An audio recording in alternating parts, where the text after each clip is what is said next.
Давайте с вами разберем 10 великолепных и беспроигрышных интерьерных сочетаний. Но как бы легко не выглядела эта тема, в конце мы поговорим о том, что на самом деле дают нам эти интерьерные сочетания и почему все их так любят. Ну а я по-прежнему Наталья Шелковская, дизайнер интерьеров.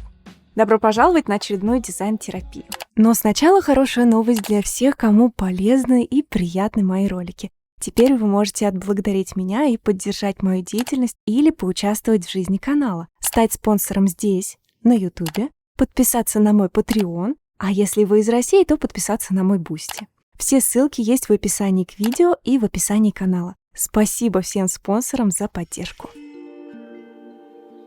Total Beige. Самое трендовое сейчас сочетание, особенно на минималистичных формах и объемах интерьера. Бежевым можно еще залить потолок, тогда получится очень уютное пространство, как покрывало, укутывающее вас с головой и защищающее от всех проблем. Если у вас сейчас бежевые стены, а потолок белый, вы можете обновить интерьер, покрасив потолок в бежевый цвет, в цвет стен, и уже получите совершенно другой эффект от пространства. Некоторые боятся, что потолок сразу так вот занизится и упадет всем жильцам на голову, но нет. Если вы не будете использовать слишком темные оттенки бежевого, ничего вам на голову не упадет. Как определить, слишком ли темный оттенок бежевого у вас? Очень просто.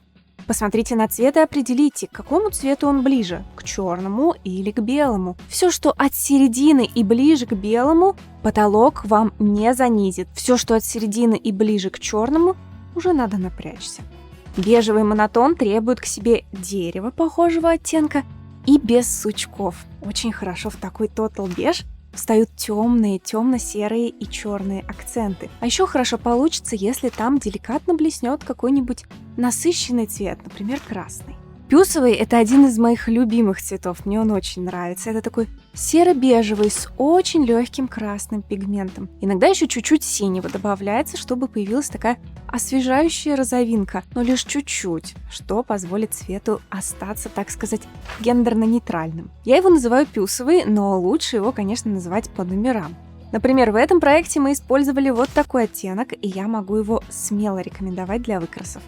Хорошо сюда подойдет светлое или светло-серое дерево на полу. Еще отлично встают черные акценты, впрочем, они почти везде хороши и добавляют графичности. Еще очень хорошо этот оттенок дополняется какими-то фиолетовыми или красноватыми элементами, собственно, более насыщенным проявлением самого себя. После бежевого люди, скажем так, европейской цивилизации очень любят синий цвет, а арабы и индусы, к слову, обожают зеленые, бирюзовые и мятные цвета, и в их мебельных коллекциях больше всего именно зелени. Вы можете написать в комментариях, если имеете домыслы, с чем это может быть связано. Я полагаю, что с природным окружением. А пока вы пишете, я вернусь к синему, очень популярному запросу среди людей, живущих на европейском континенте. Отличное интерьерное сочетание с синим – это синий плюс красный, где синие цвета – это фон, а красные – это акценты и детали, которые интересно разглядывать. Но красный тут надо использовать холодный, где минимум оранжевых оттенков, не такой кирпичный красный, а именно скорее марсала. Голубой прекрасно отыграет свою роль рядом со звенящим алым цветом. Только красного надо немного, потому что если вы зальете красным большие плоскости, вы от него очень сильно устанете. Это довольно активный, агрессивный цвет. Впрочем, некоторые и так делают. Однако оба эти оттенка можно ввести немного в серый и сделать припыленными, и тогда они вдвоем будут поспокойнее. Но игривое настроение этого сочетания у вас останется. Следующее сочетание – это белый плюс мятный цвет, а скорее даже такой приглушенный мятный с добавлением белого и серого, такой очень спокойный оттенок. К нему еще подойдет очень хорошо светлое дерево и белый мрамор. Очень благородное, дорогое сочетание – это сочетание рыжей кожи и темного, может быть даже коньячного дерева. Оно очень теплое, уютное, актуальное уже лет 20-30. На самом деле еще очень долго будет актуально. А рядом с рыжей кожей всегда очень хорошо размещать ткани типа рогожки и такой вот подобный шершавый текстиль. Можно рядом также размещать шершавые текстуры, например, бетон. Лоск и ровность кожи будет очень приятно оттеняться соседством с грубыми фактурами. Розовый и темно-серый – это сочетание для дерзких котиков. Но розовый тут нужно использовать не кукольный, а приглушенный, припыленный. Еще его называют лососевый, но на самом деле это просто розовый с добавлением серого пигмента. Ну или серый с добавлением розового. Можно розовый настолько приглушить серым, что вы получите практически пюсовый. Но разница в том, что в компаньон к нему идет темно-серый или даже черный цвет в очень больших объемах, что превращает помещение в более брутальное и дает помещению нужную степень серьезности, уравновешивая такую розовую провокацию и забастовку против правил. Конечно же, самое классическое и беспроигрышное сочетание – это черный плюс белый, или иногда темно-серый, темно-темно-серый плюс светло-светло-серый, который выглядит чуть помягче, чем черно-белый. К такой комбинации цветов хорошо подходит камень серых оттенков, и можно даже с выразительным рисунком и с характером, а можно добавить туда серый камень с незаметным, едва уловимым рисунком.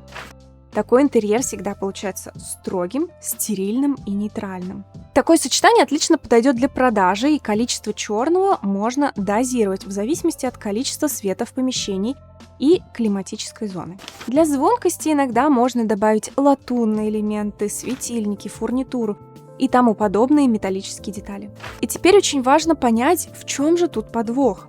Смотря на подобные подборки сочетаний, у многих возникает иллюзия готового решения, которое очень сильно упрощает восприятие процесса проектирования интерьера. Сразу кажется, будто можно просто взять эти сочетания из примеров и применить где угодно. Но в этот момент, когда вы подобрали несколько картинок в интернете и думаете, что на этом все решено, закрадывается самая обманчивая мысль, и звучит она в голове так. Теперь я примерно понимаю, чего хочу. В целом направление мне ясно, осталось только определиться с деталями. Но на самом деле нет, дизайн так не работает.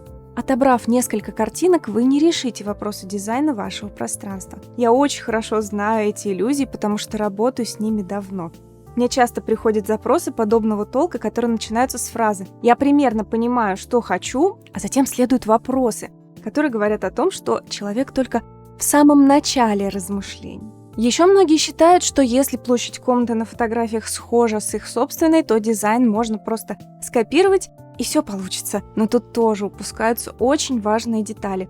Дизайнеры не мыслят квадратными метрами и делают это неспроста.